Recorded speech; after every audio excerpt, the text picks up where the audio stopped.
सरपंच भ्रष्टाचाराविरोधात आंदोलन करणाऱ्या तरुणाला मारहाण, जीवे मारण्याची धमकी।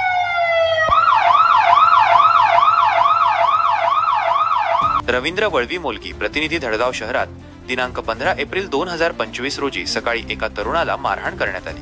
दिलवर गोवाल पाडवी, वय 24, राहणार मोडलगावचा आंबापाडा असे मारहाण झालेल्या तरुणाचे नाव आहे। त्याने मोडलगाव येथील सरपंच आणि ग्रामपंचायतीच्या भ्रष्टाचाराविरोधात आंदोलन आयोजित केले होते। याच गोष्टीचा राग आल्याने मनोज नावाच्या एका व्यक्तीने आणि त्याच्या 2 अज्ञात साथीदारांनी त्याला पाटील बाबा चौकात त्याच्या दुकानासमोरच मारहाण केली। पोलिसांनी दिलेल्या माहितीनुसार आज सकाळी 8 वाजेच्या सुमारास दिलवर पाडवी आपल्या दुकानासमोर असताना आरोपी मनोज आणि त्याचे साथीदार तिथे आले। त्यांनी दिलवरला सरपंच आणि ग्रामपंचायतीच्या विरोधात आंदोलन करण्यावरून वाईट बोलले। त्यानंतर त्यांनी दिलवरच्या गालावर चापट मारली आणि हाताबुक्यांनी पोटात व छातीवर मारहाण केली। आरोपींनी त्याला जीवेठार मारण्याची धमकीही दिली, तसेच त्याला शिवीगाळ केली असे फिर्यादीत नमूद करण्यात आले आहे।